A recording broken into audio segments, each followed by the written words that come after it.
Salve, salve rapaziada, tudo bem? Galera, começando aqui mais uma live. Como sempre, como eu falo, sempre trago uma pessoa que é referência no assunto. E hoje nós vamos falar sobre powerlift, com um cara que pra mim é referência no assunto, grande Diegão.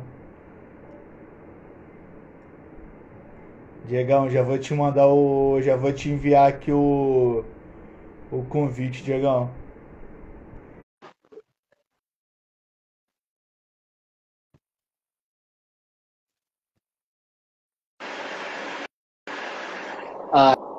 Aí, Oi, tá me vendo aí? foi. Tô perfeito, Diegão. Pô, perfeito. Eu continuo Ó o sem, Matheus na área aí. eu continuo sem te ver, mas tá bom. Tá me Vamos vendo não? conseguir. Não, tá Sério? dando algum bug aí. Deixa pra lá. Pô, pô, não, Estamos se ouvindo, tá bom. pô, porque a primeirona lá, nenhum dos dois estava se vendo. Você tá escutando o áudio, né? Isso. Pô, perfeito. Galera, eu comecei aqui, o Diego, quando você tava para entrar um pouquinho aqui do enredo da nossa live, né? Que eu te convidei para falar sobre um pouquinho de powerlift. E normalmente a galera que costuma ver aqui as minhas lives e tudo, eu sempre convido galera que, na minha opinião, é referência no assunto, pessoas que eu sei que sabem demais no assunto, e contigo não é diferente. Que Para mim, eu honra. sei que você é um cara que eu posso te falar, além só do Rio de Janeiro, Brasil, poucos brasileiros dominam um assunto, né? Tanto na parte teórica quanto na parte prática também, que é sobre o powerlift. É muito difícil você pegar um cara que domine nos dois campos, teoria e prática. Às vezes o cara sabe muito da prática, mas não sabe da teoria, nem tanto, e vice-versa. E eu vejo que você domina aí com maestria, Diegão.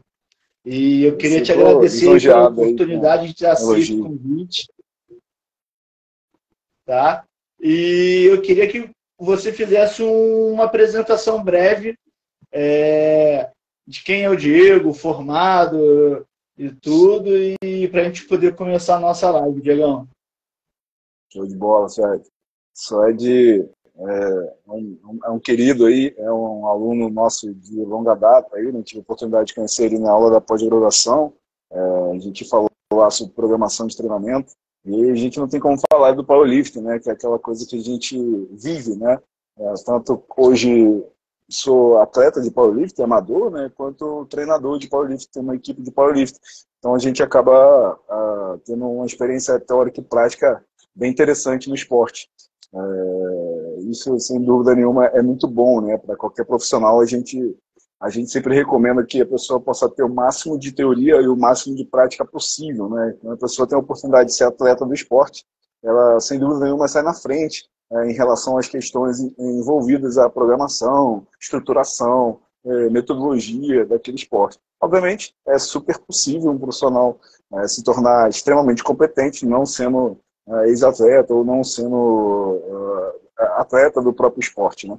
Mas se puder ser, a gente fala que é sempre muito bom, né?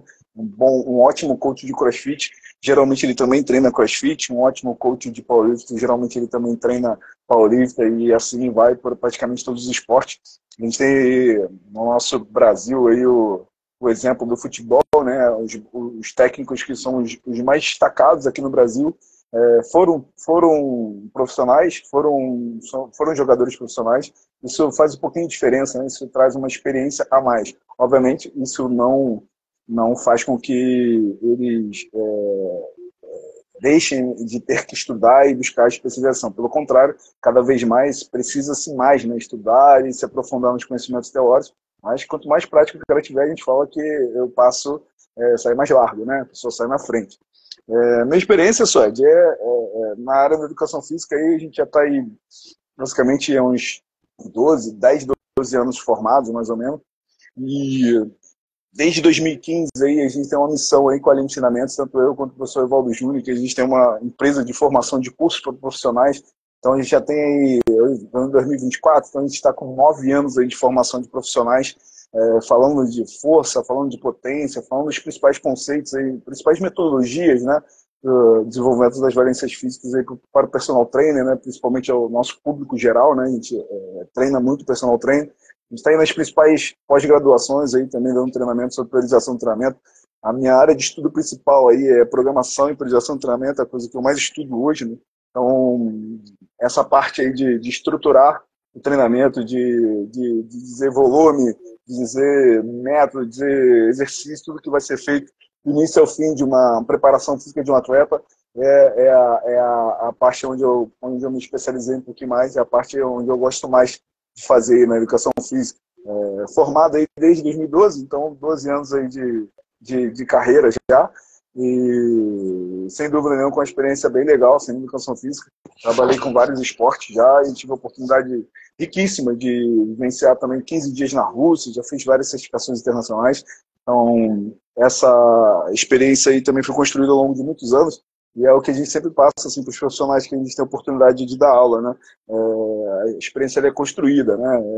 Eu não sei o que eu sei hoje da noite para o dia, né? Foi ano após ano buscando certificações, buscando aprender com outros profissionais e até hoje aprendo. Inclusive, no último final de semana tive até uma experiência bem legal, que um dos meus alunos estava dando um curso onde eu fui fazer o curso dele e ele me marcou, né, nessa postagem dizendo que era uma honra para ele hoje poder dar aula para um dos caras que foi profissional dele. E eu também me senti honrado porque eu também demonstrei humildade de sentar para aprender junto com alguém que já foi meu aluno. E isso é legal, que o mundo é assim, né? As pessoas vão crescendo, vão se desenvolvendo, e a gente continua crescendo, se desenvolvendo e aprendendo uns com os outros. Isso é a mensagem para todo profissional de educação física que eu deixo.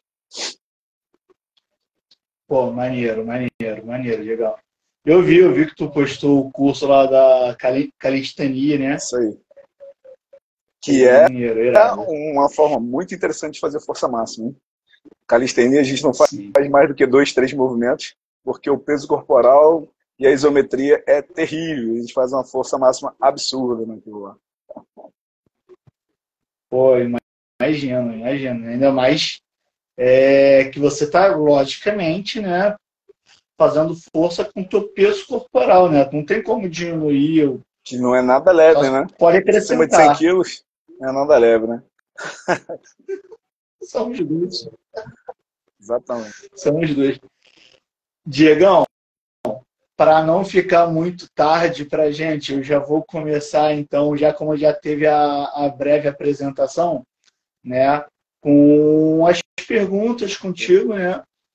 E quem tiver na live ou quem for assistir depois, tiver alguma dúvida, pode estar mandando inbox para a gente poder estar respondendo, principalmente para você, lógico.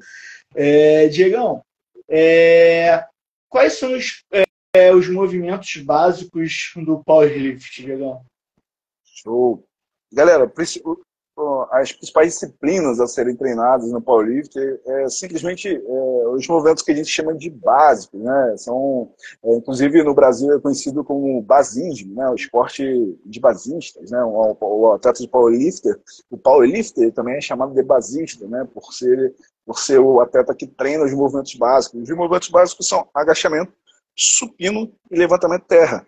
No inglês a gente chama de squat ou back squat, né? Que é pelas costas, back squat, bank press e deadlift, né? São os 3 movimentos principais. O deadlift é possível ser feito tanto na versão sumo quanto na versão tradicional. Você não tem exigência de você escolher qualquer uma dessas versões, mas a gente brinca, né? Que um sumo nunca é um tradicional, né? Mas é uma brincadeira à parte. Mas é válido as duas técnicas para se fazer um levantamento de terra sumo ou um levantamento de terra tradicional. E você, no powerlifting, a gente tem 3 tentativas de cada um desses movimentos. Começa sempre com o agachamento. Você tem 3 tentativas máximas de fazer uma pedida mais pesada de agachamento.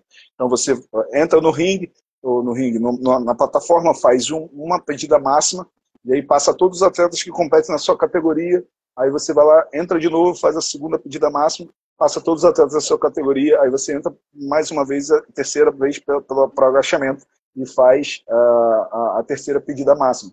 Aí aquela que você acertar mais alta é a que contabiliza o somatório total, e aí tira-se o cavalete de agachamento e coloca o cavalete de supino e vai fazer o mesmo circuito para supino. Uma pedida máxima de supino, passa todos os atletas da sua categoria, a segunda pedida, passa todos os atletas da categoria, a terceira pedida, e assim também para o terra, tira seu aparelho de supino e vai todo mundo competir no terra. E aí as três pedidas uma pedida mais alta de cada um dos levantamentos, elas são somadas e o somatório total dos três levantamentos é que define o campeão no esporte powerlifting. Pô, maneiro. E, Diegão, é a mesma barra para os três? Isso, a mesma barra do agachamento? A barra é a barra padrão, né? Padrão, geralmente nas competições nacionais e internacionais é eleito, né? A barra é a barra de powerlifting, tem uma barra de 20 quilos, ela tem 29 milímetros, ela é um pouquinho mais grossa, mas assim, é de federação para federação, que acho que as barras estão muito próximas uma da outra, então hoje em dia ela é basicamente igual à do weightlifting, a diferença é a rigidez, né? Se você ver, o recartilho é um pouco diferente, a gente tem um recartilhado no meio da barra, quem não sabe o que é recartilho, é aquelas ranhurazinhas que tem na barra, para poder aumentar a aderência da barra. No powerlifting, o recartilho tem um recartilho frontal também, para ela não escorregar nas costas. Então, mas as medidas, as dimensões são iguais, né? Ela tem 2,20 de comprimento, 20 kg de altura e entre 28 e 29 milímetros de espessura. E é um problema, às vezes, para as mulheres, né? Porque no weightlifting, a barra feminina ela é mais fina, ela tem 26 milímetros. Então, a mulher tem uma facilidade maior de fechar as mãos no weightlifting do que no powerlifting. No powerlifting, as mulheres têm que ser forte de pega mesmo, e tem que pegar a barra igual a barra do homem, não tem essa diferenciação. E as meninas mandam muito bem, porque elas dificilmente ficam aí, deixam de levantar mais peso por causa da mão. Não tem mimimi no powerlifting. As meninas são brabas, as meninas são muito fortes. Pô, tem que ter pegada. É isso aí. Muito treino. Diegão, tem uma questão diferente, né, o Suede? Tem bastante treino de pegada, mas como no powerlifting é possível fazer a pega invertida, a chance da pessoa perder a barra é muito pequena. As mulheres usam bastante a hook grip também, que é essa pega assim, ó, que você passa o dedo por dentro, esses dois dedos por cima, essa é a hook grip. Só que esse tipo de pega, ela depende de uma mão comprida, uma mão longa aqui dentro e dedos compridos. Se a pessoa tiver uma mão curtinha, ela tem dificuldade de fechar a mão para fazer um bom grip de hook grip. E aí no powerlifting, como não tem que jogar a barra no peito nem a barra para cima, como no weightlifting, a pessoa consegue fazer a pega combinada, que tem o mesmo efeito de travar a barra, né? Como uma mão está para dentro e outra para fora, a barra não gira e não abre os seus dedos. Então acaba com que facilita a mulherada aí nesse quesito e evita de perder a barra. Pô, perfeito. Perfeito. Diegão, o Alexandre, lá da Pós, que você até deu aula pra gente, tudo, ele botou uma pergunta aqui sobre o levantamento terra. Ele botou normal ou sumô? Qual das técnicas é a mais comum o atleta levantar mais peso ou varia da individualidade biológica de cada um? Perfeito, Alexandre. Claro que ele é um dele lá. Inclusive, acho que ele fez alguns livros, algum curso nosso aqui da Lint ano passado também.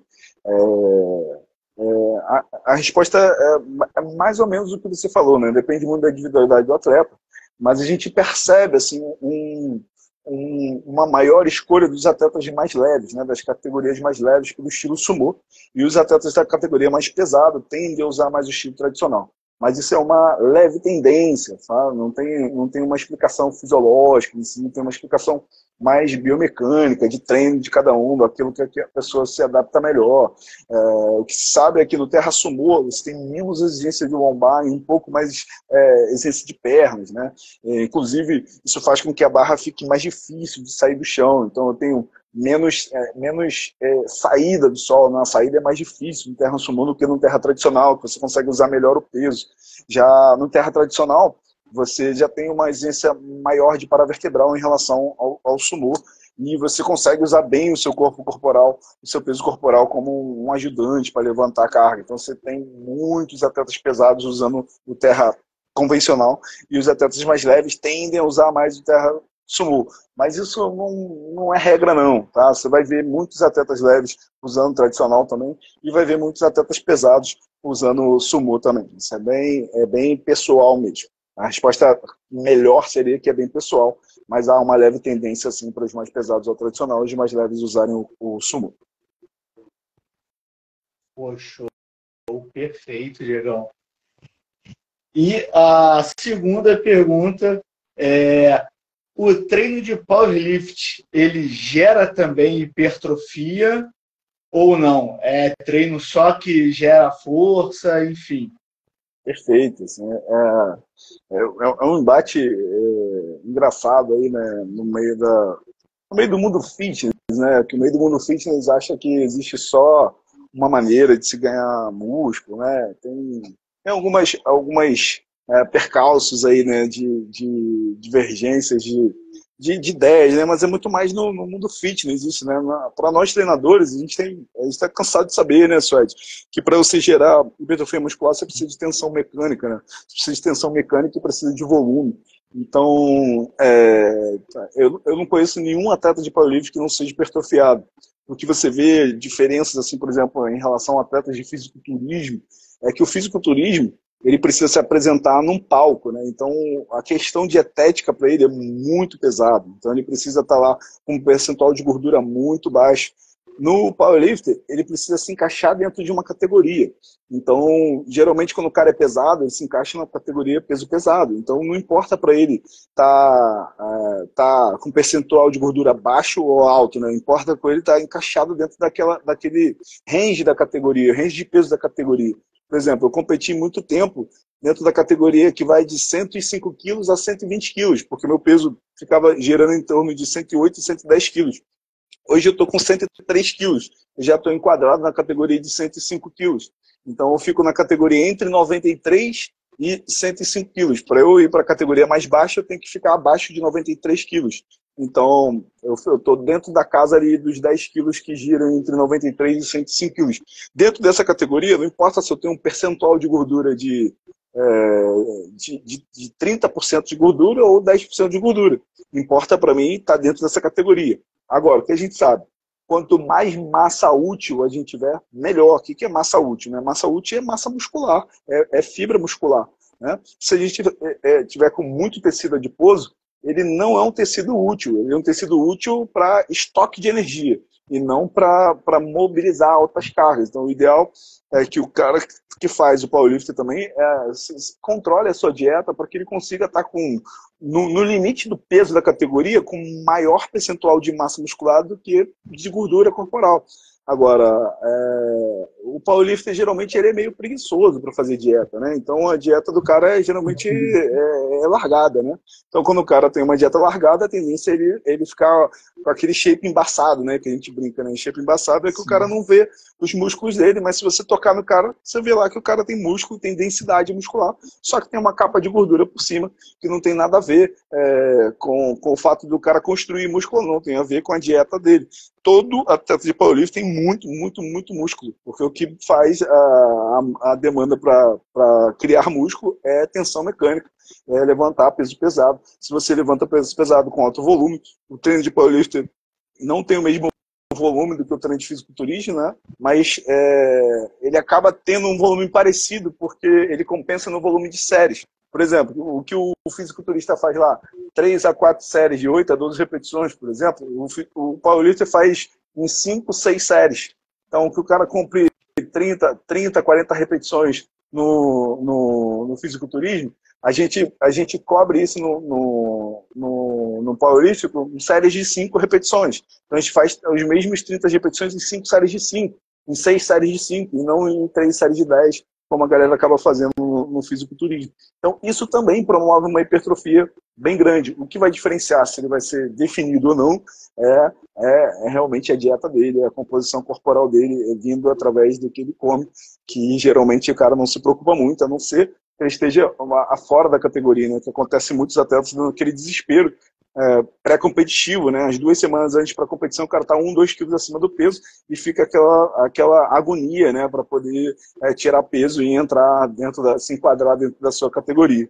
E aí, isso aí geralmente tem algum prejuízo de performance, né? Então não é muito interessante ficar nisso. O ideal é que você fique ali bem próximo da tua faixa de peso. Se você compete até 105 quilos, o ideal é ficar no máximo 104, 105 quilos, para você perder ali questões de gramas ali na última semana e não ficar desesperado ali tendo que botar água para fora ou fazendo uma dieta para que possa, de repente, diminuir a sua performance no dia da competição. Pô, perfeito, Diego. É o que eu sempre falo, né? O treino não é a força e hipertrofia, não está só na questão de quantidade de repetições daquela série, né? Tu tem que pegar o contexto inteiro do treino da pessoa. Exatamente. Se o cara fez 3 séries de 15 repetições, mas o outro fez 6 séries de 5, 6 repetições, a faixa de repetições vai ser praticamente a mesma. Né? Só que também entra, logicamente, a parte alimentar também que conta, e conta muito também, né, Diego? Isso surgiu, né, o Suede, porque numa determinada época da educação física, isso é culpa dos livros também, os livros escreviam assim, que existia uma faixa de hipertrofia, né, uma faixa ideal de hipertrofia, que era aquele treino ali que girava entre 6 a 14 repetições. Hoje a gente sabe que a ciência já mostrou pra gente que isso não é o que mais importa para hipertrofia, né? A gente sabe que a resposta é muito boa nessa faixa de repetições, a gente sabe que com cargas leves e volumes mais altos de repetições, tipo 20, 30 repetições, eu também consigo hipertrofia desde que eu leve essas séries até a falha. Quando eu levo essas séries até a falha, aquelas últimas repetições lá de 30, por exemplo, 30 repetições máximas que vai até a falha, as séries de 27, as repetições 27, 28, 29 e 30 são repetições estimulantes e vão gerar estímulo de hipertrofia. E a gente sabe também que as repetições de alta carga, pesadas aqui, na faixa de 1 a 5 repetições, que é geralmente o trabalho de força máxima, também causam muito hipertrofia, que às vezes fica, o que às vezes talvez não dê tanta hipertrofia, se o cara fizer volume baixo.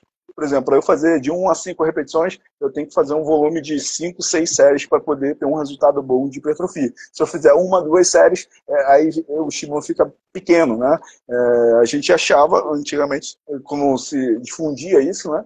Que você só tinha estímulo hipertrófico naquela faixa de 6 a 14. E a gente sabe que isso não é verdade.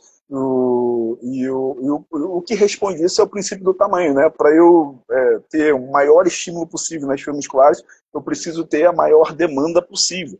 No trabalho de powerlifter, por exemplo, eu não preciso gerar a falha muscular, porque eu já tenho uma alta demanda de carga. Os trabalhos acima de 85%, eu já tenho um recrutamento máximo de todas as unidades motoras. Então, eu já tenho estímulo em todas as fibras. O que às vezes pode ficar pobre é o volume do trabalho. Então, eu tenho que tomar cuidado. Quando eu fizer, se o meu foco é hipertrofia, num powerlifter, eu tenho que trabalhar com volumes maiores de séries para que esse cara tenha um estímulo de hipertrofia eficiente. Senão, eu posso ficar com um estímulo pobre.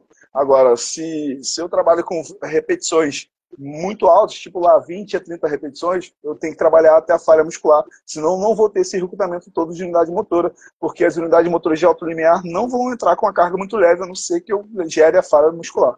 Senão eu também tenho um trabalho pobre para hipertrofia. Por isso que aquela faixa de repetições ali de 6 a 14 acaba acertando mais, né? Que a pessoa geralmente está bem próximo da falha e geralmente já tem uma carga alta suficiente para ter um bom recrutamento de unidade motora. Perfeito, Diegão. Perfeito, tirou onda. O Alexandre acrescentou aqui também, falando que um grupo de atletas necessita de musculatura para uma apresentação estética. Já um outro grupo necessita para performance. É isso aí. É isso daí, o Xandão. O fisiculturista ele não tem um teste físico, né? Ele é um teste estético, né? É uma apresentação de modelagem, onde eles mostram os músculos para os juízes, e cada competição tem uma exigência, né, do fisiculturismo.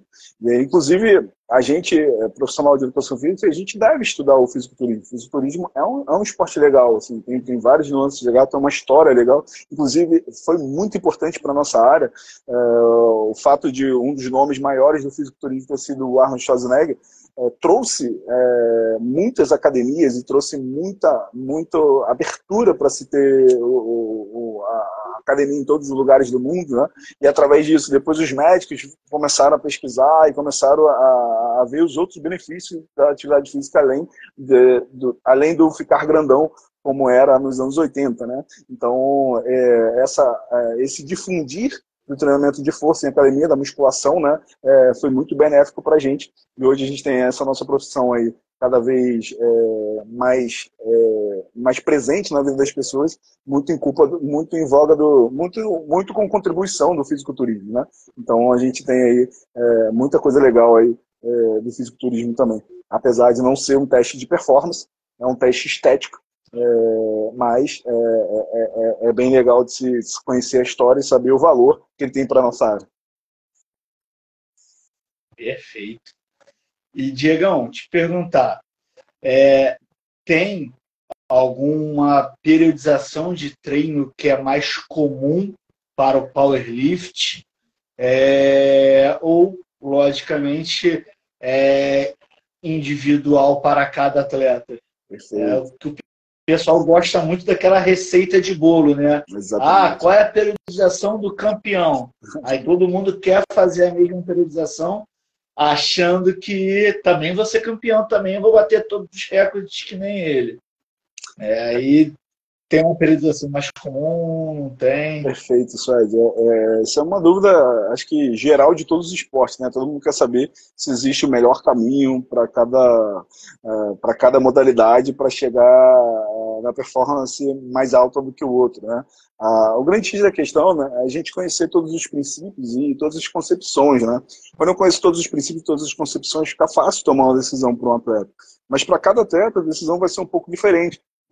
Mesmo que o esporte seja o mesmo e a gente tem um fim igual, cada atleta tem particularidades diferentes. Então, não tem como ter uma priorização 100% igual para pessoas com estruturas e deficiências diferentes. Por exemplo, quando eu tenho um atleta que é extremamente forte, no nível assim, de força neural, uma capacidade de mobilizar muita carga, mas está abaixo do peso dele e tem bastante espaço ainda para poder entrar hipertrofia muscular, eu vou conseguir colher mais força dele, dando hoje mais hipertrofia para ele, e lá na frente fazendo ligação dessa hipertrofia com um trabalho mais neural, para ele mobilizar mais carga, para ele utilizar essa hipertrofia para levantar mais carga.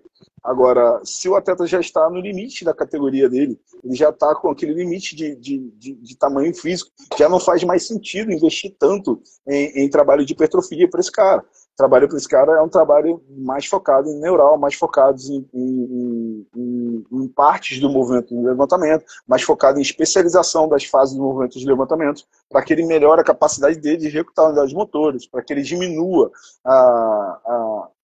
o freio dos exercícios, né? A gente sabe que todos os mecanismos neurais que fazem a gente levantar mais pesos são recrutamento de unidade motora, sincronização de unidade motora, diminuição do efeito freio da musculatura antagônica. Então, quanto mais eu repito, quanto mais eu faço os trabalhos pesados, quanto mais eu faço os trabalhos especiais, eu tento a melhorar esses mecanismos neurais. Então, para um atleta, o foco maior em determinadas nuances da população vai ser maior para um, vai ser maior para outro. Eu tenho que tomar decisões, né, com base no que eu tenho de atleta na mão.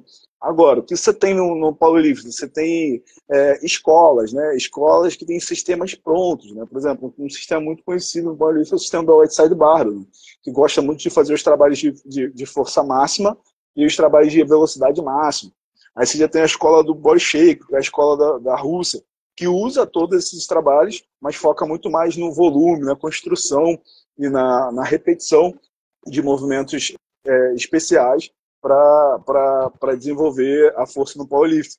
As duas escolas são extremamente bem-sucedidas, né? O que a gente sabe é que o sistema da Whiteside Barbell é um sistema que foi muito criado em cima de atletas equipados, né? Então, a variabilidade por si só não pode ser para todo mundo, né? Quando eu penso em atletas equipados, são atletas que têm uma ajuda de algum equipamento para poder fazer um movimento. Por exemplo, um supino com camisa de força. A camisa de força ajuda muito no peito, não ajuda no final do movimento. Então, o treinamento de quem faz trabalho equipado com camisa é um treinamento mais focado na finalização do movimento. Então, a variabilidade vem em cima disso aí, né? Usar movimentos mais parciais e usar muitas máximas, né? Trabalhos máximos também não acredito que seja para pessoas inexperientes no esporte ainda. Acho que é muito para atletas já bem avançados, atletas que já estão bastante tempo competindo, que já se conhecem bem.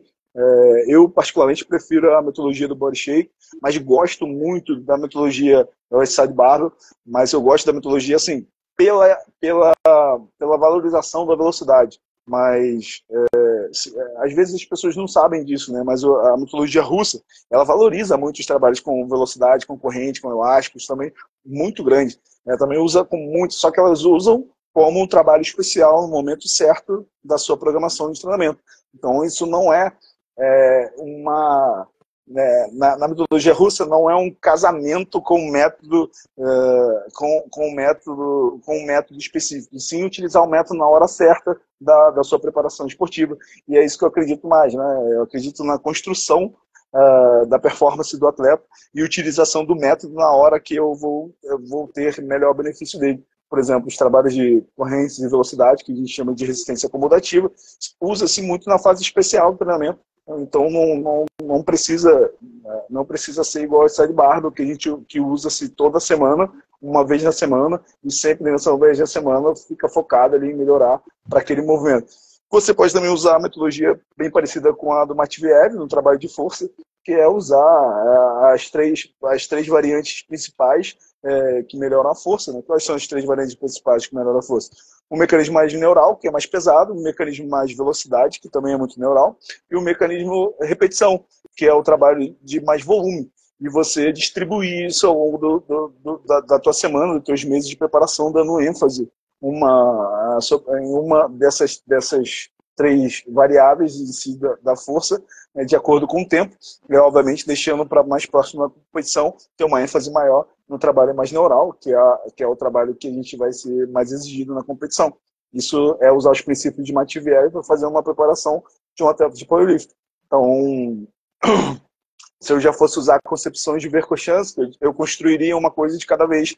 Eu hoje já não gosto muito desse tipo, mesmo que para força a gente saiba que é muito bom, eu não gosto de ficar assim, só vou fazer trabalho de hipertrofia agora, só vou fazer trabalho de força agora, depois só vou fazer trabalho de velocidade, ou então só vou fazer trabalho de velocidade, depois só trabalho de força, que é o sistema blocado, né, do Verkhoshansky. Eu já não gosto muito de trabalhar assim mais. Como diz aí o Cassidori, que a gente fica brincando aí na interna, eu avisei Verkhoshansky, né? Peguei as ideias do Verkhoshansky e as ideias de preparação do Matveev e uni para ter um pouco mais de coerência na escolha dos métodos ao longo do tempo, para que você não fique casado com o método, né? Senão, se você falar assim, vou usar Verkhoshansky, tu fica casado com as ideias de Verkhoshansky, quando você pode tirar muito mais aprendendo as concepções de cada um deles e aplicando aquilo que é mais coerente para aquele atleta, naquela preparação específica, naquela competição que você está avisando performar. Pô, perfeito, aulas. Diegão, e também aquela coisa também, né? Quando o treinador ele domina mais do que uma escola muito bem, ele dominando, não há nenhuma necessidade dele ficar seguindo só uma única escola. Né? Ele pode, dependendo do momento daquele atleta, daquela pessoa, caso ele ache interessante mudar, ele vai mudar. Né? Cada pessoa, cada atleta tem uma fase que está, né? E ele achando a necessidade de uma mudança, de uma escola, de um treino ali, ele vai estar fazendo essa mudança ali adequada para aquela pessoa, né? Então, como que eu sempre falo,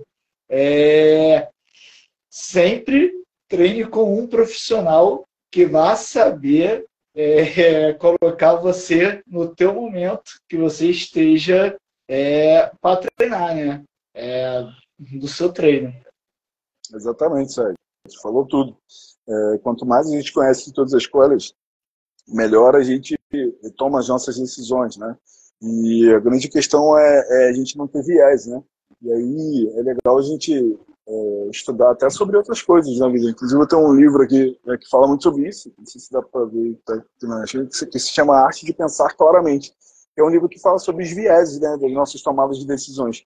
Se eu gosto muito do Verkhoshansky, a tendência eu não ler os autores que são contrários às ideias de Verkhoshansky. Se eu gosto muito dos trabalhos da Whiteside Barber, a tendência é eu não aceitar os trabalhos de Orgenaut, Método, do Clube, de todos os outros autores que escreveram sobre algum tipo de sistema no powerlifting. Então, isso é ruim para o crescimento acadêmico, né? O ideal é que você leia todas essas escolas, o ideal é que você teste todas as escolas, você vê com essas escolas, o que essas escolas têm de semelhança, o que essas escolas têm de diferença e o que realmente é melhor aplicável à sua realidade. Porque cada escola construiu seus métodos com base na sua cultura também, com base no seu ambiente, com base naquilo que era real para o momento dela. Então, às vezes, o momento que você está, o momento dos seus atletas, o local onde você treina, a cultura do local onde você treina, a cultura do país onde você treina, são coisas que não te permite fazer determinado tipo de método, ou não te permite fazer determinado tipo de sistema. Então, você tem que adaptar e criar um novo sistema que dê certo para aquelas estudos. Mas aquilo que você precisa ter é sempre uma maneira de testar, uma maneira de mensurar, para ver se realmente esse sistema que você criou para esse teu grupo de atletas está dando resultado, está trazendo melhora de performance. Se aquilo não está trazendo melhora de performance, você tem que testar outros sistemas, ou você tem que criar um novo sistema. O ideal é que você conheça bem, de maneira aprofundada, principalmente os trabalhos de Matveev e de Verkhoshansky, que são os caras que criaram a teoria da priorização, né? Criaram a teoria da performance, criaram a teoria da forma esportiva. Por quê? Isso faz com que você tome decisões melhores quando eu sei os princípios, quando eu sei os conceitos. Não adianta eu só pegar um sisteminha pronto e aplicar, se eu sei que com base nos princípios, esse sistema também já tem alguns erros pré-prontos lá. Se eu conheço os princípios, já consigo identificar os erros já de cara e já ajustar de antemão. Por exemplo, a gente conhece um sistema americano muito famoso, se chama 531, do Jim Windo, e ele tem uma falha muito grande, que é no período principal, onde a gente tem a fase que a gente chama de a fase de choque de treinamento, que eu preciso subir o volume de treino, que isso é princípio de Matveev, onde Matveev construiu os princípios da forma esportiva. Eu preciso aumentar o volume de trabalho para que esse cara tenha uma maior capacidade de trabalho mesmo, capacidade de treino, para que eu consiga colher maior performance dele lá na frente.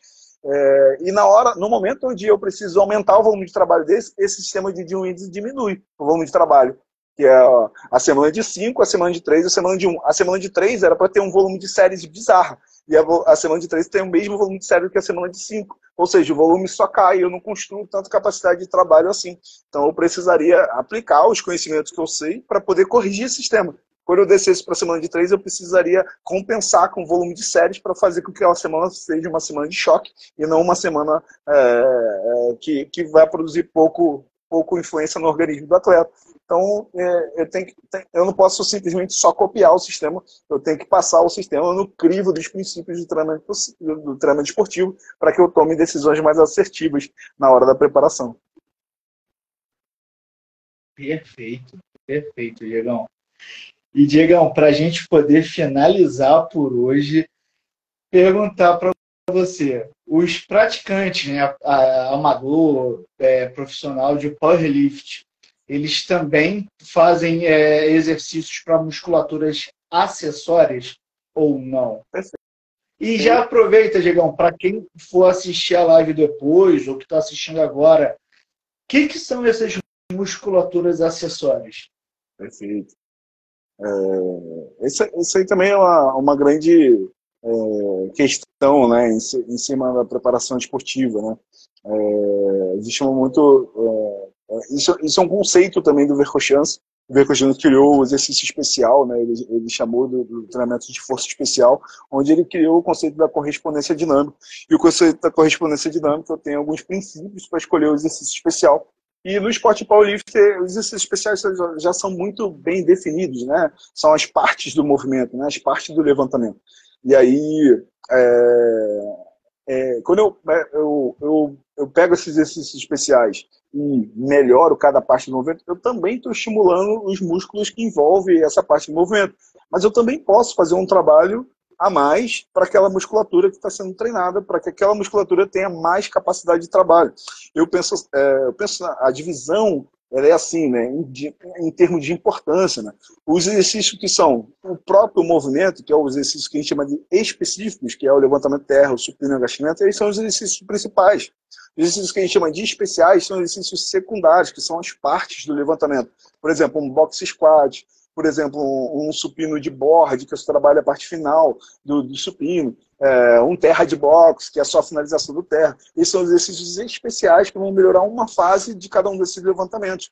Quando eu pego e faço exercícios simplesmente para o peitoral, crucifixo, ou simplesmente para o tríceps, tríceps no pulley, ou tríceps testa, eu estou fazendo com que aquela musculatura ali tenha mais capacidade de trabalho. Porque às vezes eu falho no movimento especial ou no movimento principal, porque uma musculatura ali tem pouca capacidade de trabalho. Aí ela não acompanha as outras. Então eu posso fazer um trabalho acessório a mais. Mas o que as pessoas têm dificuldade é dar muita importância para isso, que isso é importância terciária.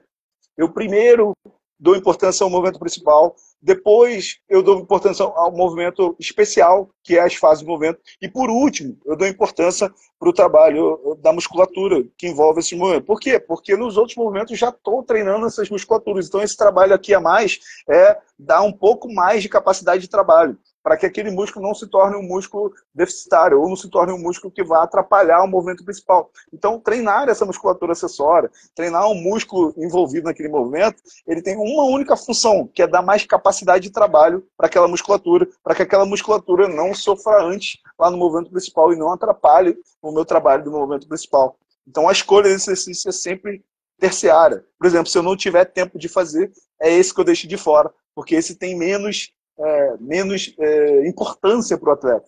Ele é uma importância terciária. Primário, secundário e terciário. Esses acessórios que pensam só no músculo, eles são terciários na tomada de decisão. Pô, perfeito, Gerão. O Alexandre ele perguntou aqui se você tem algum livro ou artigo principal dessas duas escolas que você indique para a leitura. Tanto o Whiteside Barber da Louis Simmons, né, do Louis Simmons, tem o site dele, o Whiteside Barber, que vocês vão ver lá praticamente centenas de artigos sobre o método deles, que é maneiríssimo o site, é bem rico, assim. Vale muito entrar lá e ler os artigos do próprio Louis Simmons, que ele fez vários, escreveu vários. Ele já faleceu, infelizmente não está mais entre nós, faleceu, se não me engano, ano passado, ou ano retrasado, se não me engano. Mas ele escreveu muitos e-books e muitos livros. O livro dele, do método conjugado, né, que é o nome do método Whiteside Barber, está aí disponível na internet, aí, se digitar em qualquer Google pesquisa desse aí, você acha. Mesma coisa o livro do Body Shape, que é o livro que se chama de Powerlifter, Fundamentos, né? Fundamentos e Métodos de Powerlifter, que é do Body Shape, também está disponível na internet, aí, se você digitar, acha. São excelentes livros aí que ensinam as duas linhas de pensamento do Powerlifter, mas eles não ensinam o trabalho de Matveev, nem o trabalho de Verkhoshansky diretamente. Então, para você ter uma ideia mais aprofundada, ideal que você pegue Matveev, pegue Verkhoshansky e pegue esses caras aí. Inclusive, eu tenho um post lá na página de Powerlifting que fala sobre 5 livros principais aí para entender o Powerlifting. E um dos livros lá está o livro de métodos lá do Verkhoshansky e tá esses livros aí do Body Shape e do Louis Simmons. Então, é só dar uma conferida aí. Depois eu peço o Suede aí para compartilhar aí no story dele o link desse livro, está lá o nome dos livros todinho, é só você copiar lá e procurar na internet, que todos eles estão disponíveis aí com maior facilidade. Artigos, infelizmente, artigo no Powerlifting é muito artigo de, como se diz, de pesquisa. Por exemplo, tem artigo no Powerlifting assim, atletas da seleção sueca de Powerlifting fizeram tapering, fazem ou não fazem tapering pré-competitivo. E aí tem lá questionários sobre isso. Então são artigos meio pobres assim, em relação a conteúdo de powerlifting em si. É muito mais sobre pesquisas sobre o que os atletas fazem. Mas tem também, se vocês digitarem no PubMed, tem vários artigos sobre powerlifting, mas nada muito robusto assim, para aprender metodologia, para aprender periodização, para aprender coisas mais aprofundadas, não. São coisas mais específicas, muito mais com base em pesquisa no que os atletas fazem, do que com base de um teste real feito com alguma equipe em questão. Pô, perfeito. Xandão, tomara que esteja respondido. Quando o Diegão me mandar o link, eu já te mando e reposto nos stories também, tudo, tá? Diegão, brigadão aí. Tarde da noite. Amanhã a gente acorda cedo. Amanhã eu vou fazer uma live com a Ingrid às 6 horas da manhã. Que legal. A Ingrid show de bola. Pô, tô aqui ferrado, mas tudo bem. Te agradecer pela disponibilidade, ainda mais pelo horário que eu sei que a gente que é professor de educação física, a gente acorda muito cedo e dá aula até muito, muito tarde, tá? Percebi que você nas respostas é que nem o Cassidori, cada resposta você explica tudo miuçado e, mais uma vez, obrigado, Diegão.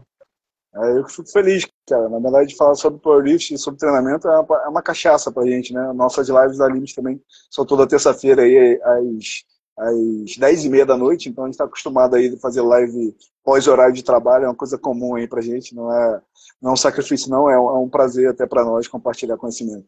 Obrigadão pelo convite, Sai. Tamo junto, cara. Um abraço aí para todo mundo que tá assistindo. Valeu, Diego. Abraço, galera.